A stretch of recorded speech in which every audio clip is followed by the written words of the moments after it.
Veneto 1 con voi. Eventi in agenda.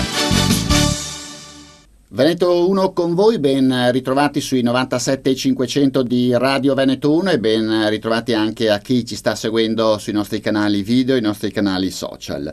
Il ghetto ebraico di Venezia è un luogo unico al mondo. Nasce ufficialmente nel 1516 sotto la Serenissima e nonostante gli oltre 500 anni ancora oggi ha mantenuto la sua antica fisionomia con le sue diverse scole, ovvero con le sue diverse sinagoghe, il suo campo centrale e gli spazi che si sono sviluppati soprattutto verticalmente. La popolazione ebraica a Venezia arrivò anche a sfiorare i 5.000 abitanti nel XVII secolo. Oggi la comunità ebraica di Venezia è definita una comunità di medie proporzioni con circa 500 persone, ma il ghetto continua ad essere uno dei luoghi più storici e più magici di Venezia e ogni anno viene visitato da centinaia di migliaia di turisti di fede ebraica, ma non solo. Tradizione, religione, arte e cultura sono le parole chiave quando si parla di ebraismo a Venezia e nel mondo. E oggi vi presentiamo un libro, Musiche della tradizione ebraica a Venezia, un libro dove ci sono in allegato anche 2 CD con delle registrazioni uniche, le registrazioni fatte a Venezia tra il 1954 e il 1959 da Leo Levi, un documento storico e musicale di straordinaria importanza. Il volume è curato dal professor Pier Gabriele Mancuso, direttore Dipartimento di Studi Ebraici presso il Medici Archive Project a Firenze, che saluto e ringrazio per essere qui con me questa sera. Buonasera professore. La saluto e sono onorato di essere qui con voi. Allora, professor Mancuso, un'opera importante, dicevamo, importante, lei l'ha curata, ma come nasce questo progetto? Il progetto nasce da fattori volontari e involontari.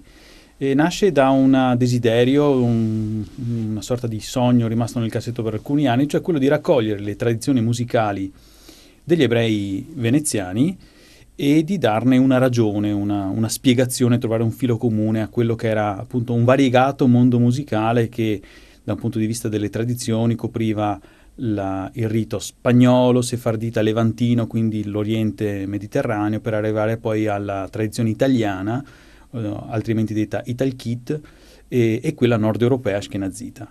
Senta, come si è svolta la sua attività di ricerca? Perché tutto parte da una scoperta, no? Importante in qualche scaffale, in qualche archivio. Certo, questo è appunto l'elemento tra virgolette involontario che è servito da scintilla per muovere il meccanismo del desiderio rimasto sopito per alcuni anni. Era alcuni anni or sono, intorno al 2010, mi viene riferito che in una soffitta di una casa del ghetto, del ghetto nuovo, che in realtà è il primo ghetto, erano stati trovati dei dischi di vinile in 78 giri in pessime condizioni, e venne interpellato in quanto, tra virgolette, esperto per dar ragione di questi dischi. I dischi erano effettivamente molto rovinati, li sottoponemmo a un processo di rigenerazione, li feci suonare e scoprì che contenevano delle melodie di un cantore, e quindi un canto monodico di un cantore presumibilmente del primo dopoguerra, e quindi cercai di combinare un po' queste coordinate e capii abbastanza presto, devo dire la verità, che doveva trattarsi di materiale che Leo Levi doveva aver lasciato o in copia o dimenticato a Venezia durante uno dei suoi sopralluoghi, e in quella grandissima opera di mappatura del mondo musicale italiano. Ricordiamo che Leo Levi non registra soltanto le tradizioni musicali degli ebrei veneziani, ma copre tutta l'ecumene ebraica italiana, più o meno da Roma in su, dove effettivamente si trovavano le comunità più importanti, e lo fa in un momento di crisi dell'ebraismo italiano. È il dopoguerra, c'è un forte calo demografico, c'è ovviamente stata una frattura gigantesca a causa delle persecuzioni razziali, e c'è un fenomeno di urbanizzazione, un fenomeno di raccolta degli ebrei in centri sempre più importanti, lasciando quelli più piccoli, e in alcuni casi alcune comunità spariranno. Pensiamo a Pitigliano, Vercelli, Gorizia, queste città che avevano ospitato comunità ebraiche molto importanti che vedevano assottigliarsi la presenza ebraica per poi addirittura diventare diafana o trasparente, sparire completamente. Quando Leo Levi inizia questa sua mappatura, questa sua raccolta di dati musicali, lo fa in un momento di crisi, ma in un momento in cui ci sono ancora dei testimoni viventi.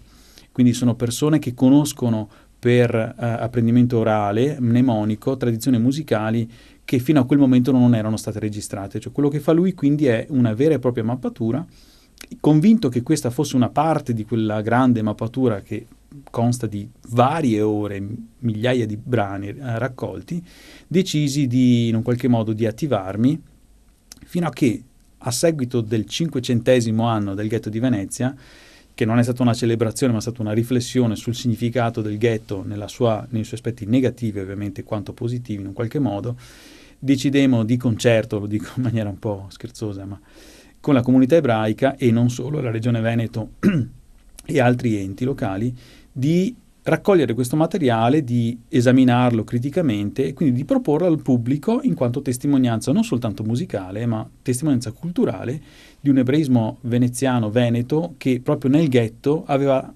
offerto al mondo il paradigma di una segregazione, questo è innegabile, ma anche un modo di incorporare una minoranza dentro un tessuto maggioritario.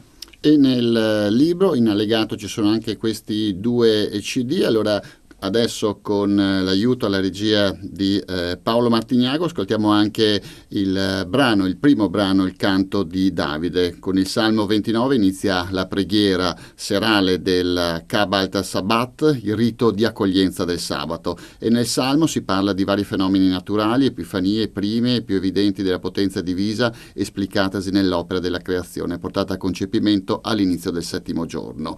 Nel testo si fa menzione della voce di Dio per 7 volte, tante quanto furono i giorni della creazione. Questa è una registrazione del 14 febbraio del 1954. Allora prego il nostro regista di farci ascoltare questo brano.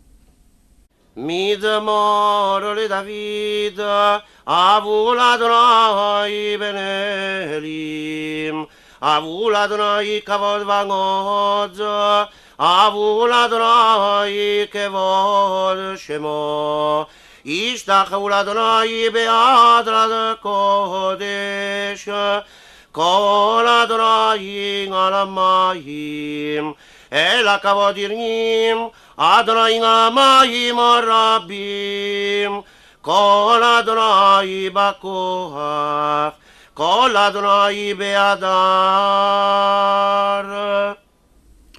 Ecco, professor Mancuso, abbiamo sentito il canto di Davide 1954, ma esistono ancora queste tradizioni, queste voci nel ghetto di Venezia, oppure sono delle pratiche religiose che con gli anni e soprattutto in tempi moderni si sono perse? Assolutamente no, in realtà la tradizione, quello che noi chiamiamo il minhag, cioè l'uso, il costume, in questo caso musicale, è un costume e è un patrimonio musicale che viene osservato, che viene conosciuto, viene ripetuto, studiato ancora oggi. Quindi in realtà diciamo che queste registrazioni per noi rappresentano un punto quanto più indietro possibile nel tempo da un punto di vista della testimonianza, ma in realtà quello che ancora oggi si usa a Venezia, nelle sinagoghe ancora in uso, è effettivamente un rito molto simile a questo. Ecco, qui mi permetto di fare una nota, perché riproporre al pubblico delle registrazioni che in teoria si potevano fare con qualità migliore dalla viva voce di un cantore presente. In realtà perché tra gli anni 50 e l'oggi passa molto acqua sotto i ponti e da un punto di vista anche della modifica delle tradizioni e delle melodie ci sono dei fenomeni di, come dire, in qualche modo di influenza esterna. Pensiamo ad esempio il fatto che per alcuni decenni le autorità rabbiniche veneziane hanno origine o si educano fuori Venezia. E questo è un elemento abbastanza nuovo nella storia dell'ebraismo veneziano, che per secoli era in un qualche modo autonomo, indipendente da un punto di vista culturale. Certo, è stato un ebraismo che ha attratto moltissimo elementi estranei, stranieri, forestieri, che li ha incorporati, li ha in un qualche modo resi compatibili con il tessuto cittadino, però in realtà nel dopoguerra, anche con un po' la crisi, le difficoltà di trovare anche docenti, maestri, è stata forte l'influenza ad esempio del rito romano, dei riti israeliani, cosa assolutamente giusta e naturale.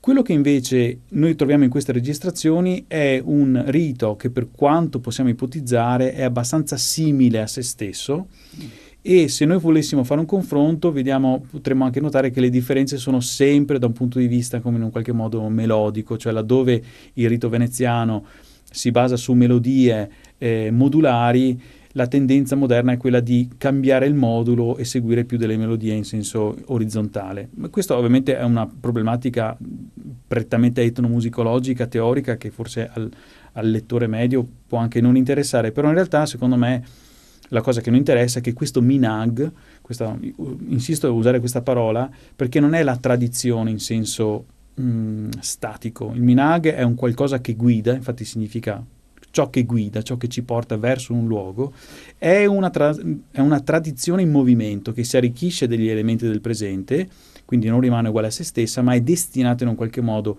ad arricchirsi non per trasformazione e quindi cancellazione degli elementi pregressi, ma per aumento degli elementi presenti. Questo è molto importante perché poi sono dei fenomeni di crescita musicale, di sviluppo del repertorio musicale che riguarda la minoranza ebraica, ma che presumo potremo applicare per tantissime altre minoranze. Certo.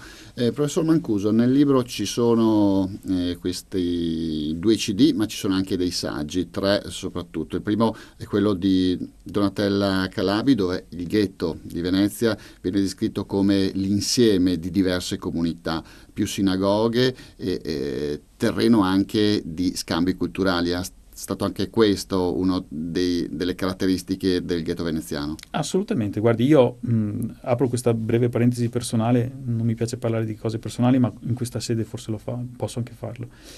Io ho insistito molto perché la professoressa Calabi producesse questo studio sulla fisionomia fisica, sulla forma fisica del ghetto, sul suo nascere, diventare un luogo fisico e poi metaforico. Perché? Perché in realtà il ghetto di Venezia nasce, e quindi appunto questa è una cosa molto importante, come modello in realtà di incorporazione di un elemento che sul fare del Cinquecento aveva conosciuto elementi di forte problematicità. Il ghetto di Venezia nasce a seguito di una gravissima crisi economica e politica, e nasce quindi come un luogo per ospitare, ovviamente nel nome di una segregazione, questo bisogna sempre ricordarlo, una minoranza che era giunta a Venezia in cerca di rifugio, in cerca di protezione. Donatella che cosa fa? Spiega innanzitutto la fisionomia della sinagoga, la dislocazione, i limiti imposti dalla Repubblica ai luoghi di culto non cattolici.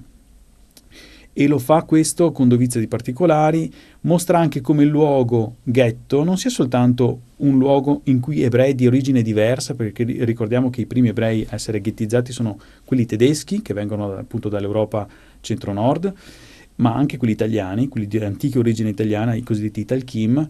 Donatella mostra molto bene come il ghetto sia un microcosmo, quindi un luogo dell'interazione intra-ebraica, ma in realtà serve poi come modulo per far agire questa minoranza nel complesso eterogenea con il resto della cittadinanza veneziana, quindi con il tessuto civico, politico veneziano, che anche lui in realtà è estremamente eterogeneo.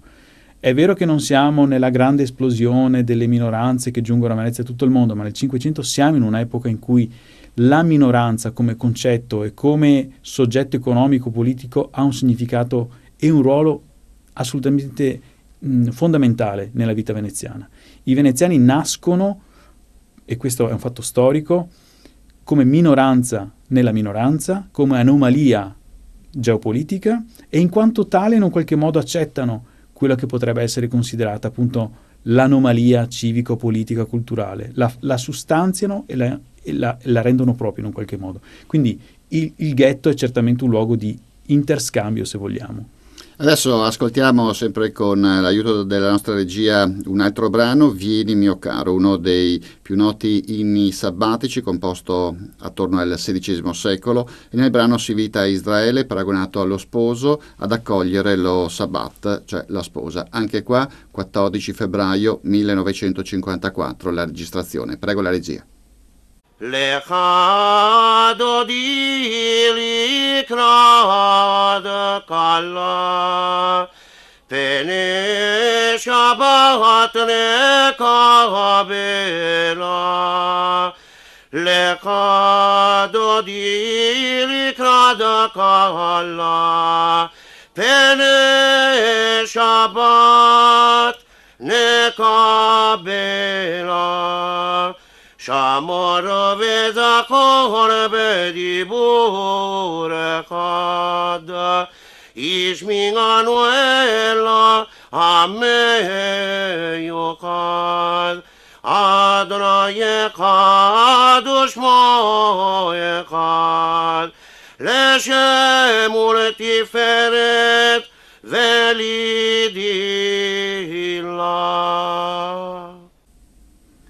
Secondo saggio, professor Mancuso, Francesco Spagnolo spiega come la presenza di queste diverse anime, diverse comunità a Venezia abbia ovviamente influenza anche nei canti, ma in queste registrazioni appare l'influenza, appare questa sorta di melting pot anche in queste voci che ascoltiamo, in queste registrazioni fatte da Levi?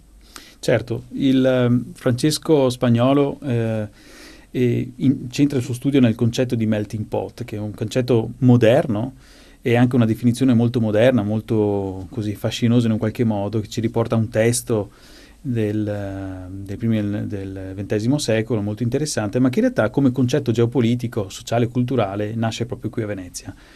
Nasce in un momento in cui in un luogo in cui uno Stato anomalo, ricordiamolo che la Repubblica rimane tale nonostante le forti tendenze ovviamente in senso assolutistico, in un'Europa in cui si creano i grandi Stati, le colonie, quindi si cerca di assolutizzare il potere e occupare tutto lo spazio sociale e culturale, e Venezia invece di espandersi in senso appunto non coloniale sui generis in un qualche modo, e lo fa in maniera molto tra virgolette docile in alcuni casi, e scommette tutto sull'incontro tra elementi diversi.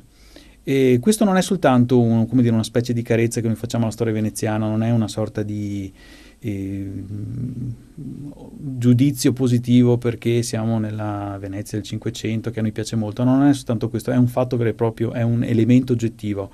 Venezia è una repubblica che vive del commercio, del contratto e del contrasto, degli interessi e ovviamente degli incontri tra persone, merci e ovviamente delle idee. E il concetto di melting pot è un concetto che viene definito, codificato quando si parla di società anglosassone, soprattutto nordamericana, laddove tutti gli individui, nonostante le differenze o probabilmente anche proprio in ragione delle differenze, contribuiscono ugualmente alla crescita dello stato sociale, dello stato politico, della cultura generale. E questo melting pot in realtà viene inaugurato proprio a Venezia, dove abbiamo un ghetto che intorno al 1550, sul finire del Cinquecento, contiene elementi talmente diversi da sembrare quasi estranei. Cioè, immaginiamo la differenza tra un ebreo sefardita di diretta più o meno derivazione iberica con quello levantino, che oltre ad avere una tradizione sefardita ha incorporato quella romagnota bizantina del Mediterraneo orientale, che si confrontano tra di loro e poi si rapportano a un ebreo tedesco di origine tedesca o tedesco di origine francese. Tutti questi elementi ovviamente sono elementi contrastanti all'inizio, sono molto contrastanti. Abbiamo anche testimonianze negli archivi di Stato di processi e di accuse molto gravi lanciate da un membro della comunità contro la comunità opposta. Però di fatto cosa succede? Con il passare del tempo, i cosiddetti matrimoni misti, pensiamo in ambito ebraico, si crea sempre di più un'amalgama comune, e questo ebraismo veneziano alla fine è un ebraismo complesso, complicato, ricchissimo, da un punto di vista anche delle tradizioni, ad esempio, molto semplicemente culinarie. La cucina ebraico-veneziana che cos'è? È un insieme di elementi che si estendono geograficamente dall'Europa per arrivare al Nord Africa, occupano tutto il Mediterraneo. La melanzana, tra virgolette levantina, si combina con il pesce o la carne nord europea, e tutto questo contribuisce poi a creare un soggetto terzo, nuovo, che è l'ebraismo veneziano, che ovviamente non cancella le proprie origini, anzi in un qualche modo spesso i rappresentanti di queste famiglie sono molto orgogliosi di queste loro origini particolari, ma nel complesso vanno a creare un tessuto molto forte e assolutamente nuovo. Ascoltiamo adesso un altro brano, sempre dal CD numero 1, sia innalzato il Dio vivente.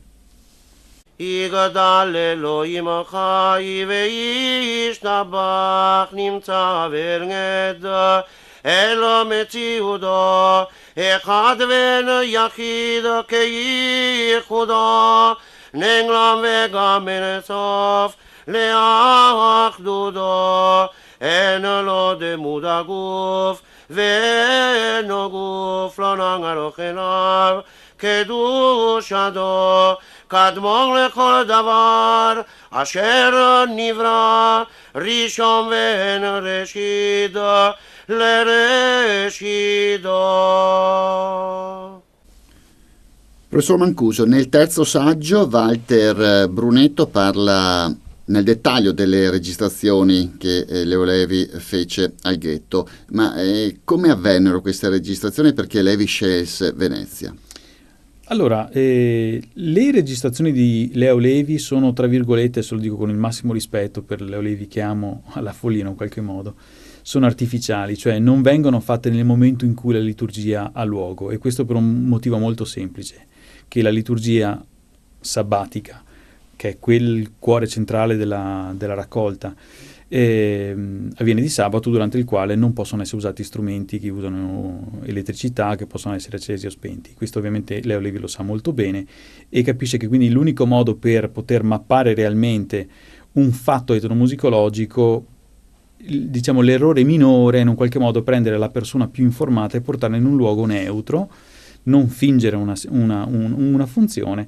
Di norma Leo cosa fa? Chiede ai suoi testimoni, ai suoi referenti, di recitare dei brani modulari, cioè le parti più importanti, le parti che poi si ripeteranno in modo che colui che ascolterà queste registrazioni potrà capire come è fatto il brano, in uffici o in luoghi di registrazione, uffici della comunità spesso, in luoghi di registrazione professionale come erano ad esempio le sedi RAI, quindi lui registra moltissimo a Venezia, la sede RAI, lo fa a Torino, lo fa a Roma, in tutte le sedi principali, e questo ovviamente per Leo Levi possiamo dire che è una sorta di handicap consapevole, perché sa che il fatto musicologico non può essere registrato così come avviene, però sa che è un'approssimazione al vero, quanto più vicina possibile al vero, e in un qualche modo questo è quello che lui farà quasi sempre, almeno in Italia, e diversamente farà invece fuori dall'Italia quando si avventurerà a registrare riti, ad esempio cristiano orientali o ad esempio tradizioni africane, e avrà la possibilità di assistere a dei fatti musicali che lui in quanto etnomusicologo vuole registrare direttamente. Ma di norma c'è sempre la mediazione, quindi l'estrapolazione dell'informatore e insomma il suo condurlo in un luogo neutro. Altro brano, adesso ascoltiamo sempre dal primo dei 2 CD, Dio terribile.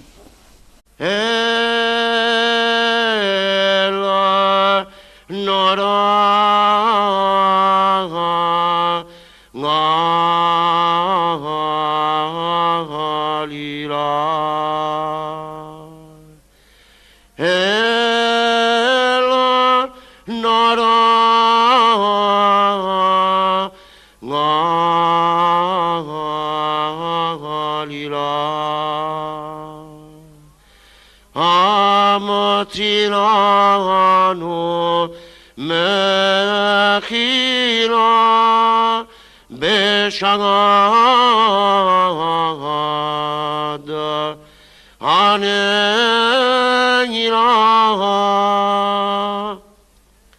medemispar karuima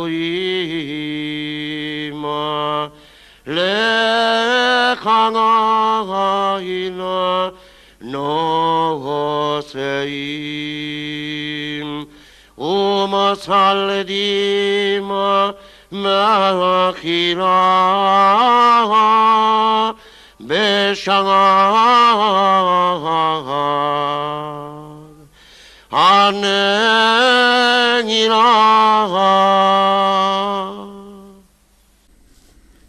Professor Mancuso, nel libro musiche, i saggi, ma c'è una ricca documentazione fotografica con luoghi del ghetto, quindi spazi aperti, ma anche interno di sinagoghe, anche cerimonie, insomma dei documenti visivi importanti e rari. Sì, sono state delle fotografie, anche queste in un qualche modo raccolte un po' volontariamente, un po' involontariamente, nel senso che io conoscevo una raccolta del David Pinkelfeld che fece, appunto, raccolse le foto dei luoghi ebraici prima della seconda guerra mondiale, quindi è un libro stampato in Israele nel primo dopoguerra, introvabile, di cui avevo visto alcune immagini anni addietro, e decisi di rintracciarlo, di trovare quelle immagini più significative che potessero mostrare il luogo di Venezia più o meno all'epoca delle registrazioni. Cosa cambia? Non cambia tantissimo, sono immagini in bianco e nero di luoghi che potremo vedere a colori oggi, però in realtà in alcuni casi mostrano delle piccole differenze, piccole e grandi differenze. La mia idea era quella di portare il lettore visivamente in una Venezia di qualche decennio fa, mostrare i luoghi, ma anche e soprattutto i personaggi, coloro che crearono queste registrazioni, motivo per cui abbiamo deciso di inserire ad esempio alcune foto di Bruno Polacco, che molti anziani ebrei veneziani di una certa età ricordano ancora come il loro maestro. In effetti Bruno Polacco rimane nella storia dell'ebraismo musicale in Italia una figura di riferimento. Era appunto un cantore, un rabbino, un dotto, il quale conosceva molto bene il rito sefardita, e qui nasce poi l'elemento casualità, la serendipità, nel momento in cui, e queste sono cose che capitano ed è bene che capitino, ricevetti un messaggio dal figlio di Bruno Polacco che, pensando che questa raccolta fosse già uscita, chiedeva delle registrazioni, e allora chiesi: io le trasmetto queste registrazioni se lei mi manda una foto di suo padre. Motivo per cui abbiamo le foto di Bruno Polacco, bellissime foto di questo cantore che, dopo aver passato degli anni a Venezia, aver vissuto, essere stato un educatore, per quanto ne sappiamo andò a Livorno, dove si trova tuttora la famiglia, in nome appunto di un legame, anche questo è stato molto interessante capirlo, di un legame storico, sentimentale tra la Venezia ebraica e la Livorno ebraica. Questo, adesso le racconto questo aneddoto. Durante la Prima Guerra Mondiale buona parte della comunità ebraica, e questo lo dice Francesco Spagnolo nel saggio se non sbaglio, buona parte della comunità viene trasferita a Livorno per evitare i bombardamenti, e chi viene trasferito sono ovviamente i membri più giovani, i ragazzini, i bambini, le famiglie. Molti adulti restano a Venezia. Questo trasferimento, che dura alcuni anni, comporta ad esempio il trasferimento di materiale d'archivio che si trova in parte minima ancora lì, ma comporta anche un assorbimento da parte di questi giovani ebrei veneziani di tradizioni musicali livornesi, che sono in entrambi i casi, così come a Venezia, di origine sefardita, ma non completamente uguali. Quindi, a detta di alcuni, con il ritorno di questi giovani a Venezia si creò una tremenda crasi a livello liturgico, a livello musicale, non si riconosceva più il rito antico, e già questo vi dà il senso di questo attaccamento affettivo, possiamo anche chiamarlo un po' paranoico se vogliamo, ma molto sincero alle tradizioni. E Bruno Polacco si muoverà, lascerà Venezia, andò a Ferrara e per arrivare poi a Livorno, e abbiamo voluto, oltre a questa figura di riferimento, mostrare alcune immagini di quelli che erano i protagonisti principali e secondari dell'ebraismo veneziano, mettendo un po' tutti sullo stesso livello.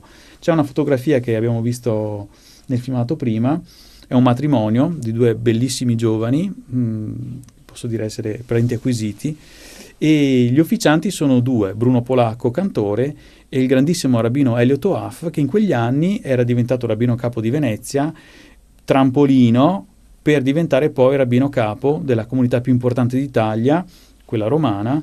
E quindi, in un qualche modo, nel momento in cui Elio Toaf, ma lo stesso ebraismo italiano, si stava un po' armando per risuscitare, per ritornare in vita, per riprendere un po' le forze, queste immagini ovviamente sono molto toccanti, come ad esempio una delle foto, anche queste che sono state viste prima, di un seder per bambini. Che cos'è il seder? Il seder è la cerimonia pasquale della Pasqua ebraica, momento in cui la cena viene divisa e ritmata dalla lettura di canti e da letture di origine medievale, ovviamente oltre a brani biblici.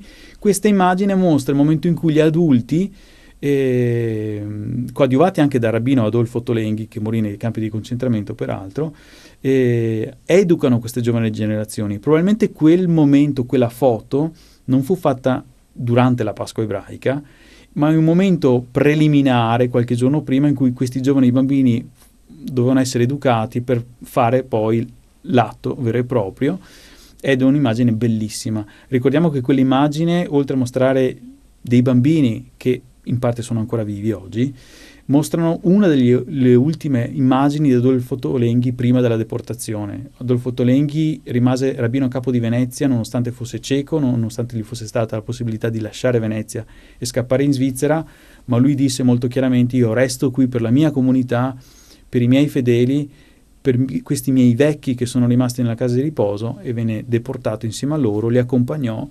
le testimonianze sono terribili, vennero portati in una toppa, in un grande barcone, e da lì lasciarono Venezia per i campi di concentramento. Senta, noi stiamo parlando di brani che hanno registrati 60-70 anni fa, di fotografie che più o meno hanno gli stessi anni. È una mia impressione oppure è una domanda che ha senso? Ma perché è così difficile avere del materiale storico, tra virgolette, relativamente recente, insomma non stiamo parlando di centinaia di anni fa, certo, della comunità ebraica a Venezia? Ma in realtà non è tanto difficile, cioè dipende da cosa intendiamo per immagini storiche, nel senso che l'archivio della comunità ebraica ha un set fotografico, ha un archivio fotografico relativamente ricco, insomma. Ci sono molte foto che noi non abbiamo usato peraltro, perché sono foto degli anni '80, mostrano un ghetto che all'epoca era piuttosto, in qualche modo, messo maluccio. Non c'era ancora questa coscienza del bene culturale in qualche modo. E diciamo anche una cosa, adesso non voglio generalizzare, nemmeno entrare in questioni macroscopiche, ma mentre in un altro ambito religioso la fotografia del rito religioso, del momento liturgico, del grande momento liturgico, è raccomandata in un qualche modo, oltre ad essere autorizzata, nell'ebraismo questo per motivi proprio legali di diritto rabbinico non è possibile, quindi non possiamo registrare ad esempio l'ultimo canto con cui si conclude lo Yom Kippur, il giorno delle espiazioni, che invece Leo Levi fece registrare in uno studio della RAI che abbiamo sentito prima, il Dio terribile, e non è possibile fotografare l'assemblea nel momento di massima concentrazione, e quindi sì, è una sorta di avvicinamento un po' impossibile a un qualcosa che ci scappa sempre dalle mani. Fa parte un po' del gioco in un qualche modo. Sì, mi riferivo infatti proprio probabilmente a questa cosa qua. Ascoltiamo adesso l'ultimo brano del rito Ashkenazita, il brano Abbiamo peccato, nostra roccia. Prego Paolo Martignagui in regia. Hatanu tzurenu selach lanu yotzerenu Eles graven auf singala especha ki belamuni zedi ke belia fuha ki me ke sangale da ruha lenga sararuge meluha Hasidim elu varigadam avarachamim zechorodam zechudam uzchuda vodam yangamot lefanecha bevel saradam saradam vegamonam abitam imeromim veidnagim anumim adam tova verachamim zechudam uzchuzelo shekedumim המלך יושב על כיסא רחמים.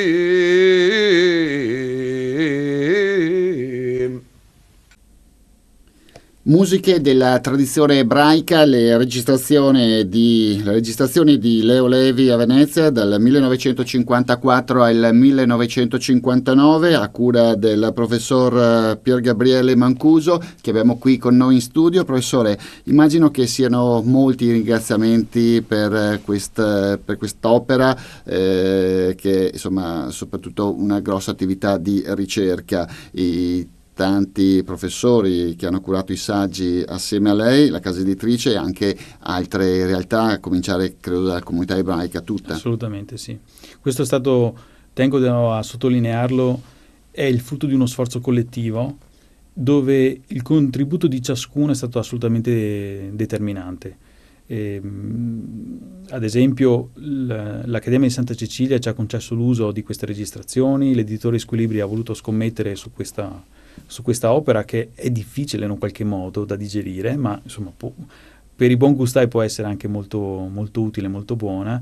È stato uno sforzo collettivo anche di autorità locali, quindi di entità e locali, la comunità ebraica di Venezia, ma anche la Regione Veneto, che ha in un qualche modo voluto sottolineare il fatto che la presenza ebraica in Veneto, quindi non soltanto a Venezia, ricordiamo che questo è solo un tassello di un mosaico molto più complesso che riguarda l'ebraismo veneto, è una cosa molto più complessa, è un tassello indimenticabile, irrinunciabile, quindi da questo punto di vista sono stato la persona più soddisfatta. Ho visto che molti soggetti apparentemente molto distanti si sono coadiuvati, si sono coordinati per dare vita a quest'opera, con cui personalmente realizzavo un desiderio, che per molti anni era rimasto appunto una sorta di desiderio sopito nel cassetto, che poi in un tempo relativamente breve si è riusciti a realizzare. Senta, di queste foto in bianco e nero, di questi canti che abbiamo sentito, che cosa rimane oggi nel ghetto di Venezia? Io direi molto ottimisticamente che, a parte la tradizione tedesca, che fa parte del secondo disco, che è completamente scomparsa, perlomeno in quanto rito collettivo, molto di quello che si ascolta oggi in questi CD o che si legge nel volume da un punto di vista informativo esiste ancora, e questo è un messaggio assolutamente positivo, almeno personalmente lo vivo così.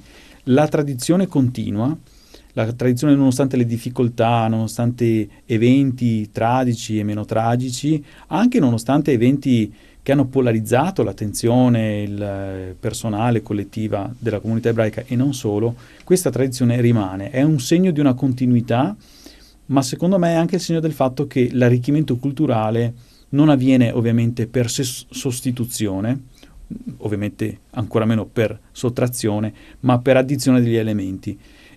Ascoltando queste registrazioni e poi andando a sentire il rito reale, per chi volesse farlo, può notare che c'è una sorta di aggiunta di elementi che vanno a implementare quelli precedenti e quindi ad accrescere la tradizione musicale. Questo è un fenomeno, come dicevo prima, assolutamente normale in ambito musicale, dove la materia di per sé stessa è immateriale, è indefinibile, è incontenibile. Ci sono anche degli elementi, questo è molto interessante, riguarda la definizione di musica ebraica in generale, c'è l'incorporamento di elementi non tradizionalmente ebraici. Questo in queste registrazioni forse lo si sente meno che in altri ambiti della musica ebraica. Pensiamo che però la musica ebraica, la definizione forse più vera in un qualche modo, è quel patrimonio culturale musicale degli ebrei capace di incorporare elementi estranei all'otri rispetto alla tradizione e a renderli propri. Questo è un movimento dialettico in cui io do qualcosa perché qualcosa mi venga dato indietro, che crea ovviamente cultura, che crea umanità e che crea quindi anche in qualche modo il modo di essere veri e propri uomini. E il tempo a nostra disposizione è terminato. Io ringrazio per essere stato qui con noi il professor Pier Gabriele Mancuso. Grazie. Grazie a voi, grazie di tutto. E vi ricordo ancora una volta il libro Musiche della tradizione ebraica a Venezia, nelle registrazioni di Leo Levi, 1954-1959, casa editrice Squilibri. Grazie a tutti per l'attenzione e restate sintonizzati sui nostri programmi. Arrivederci. Veneto 1 con voi. Eventi in agenda.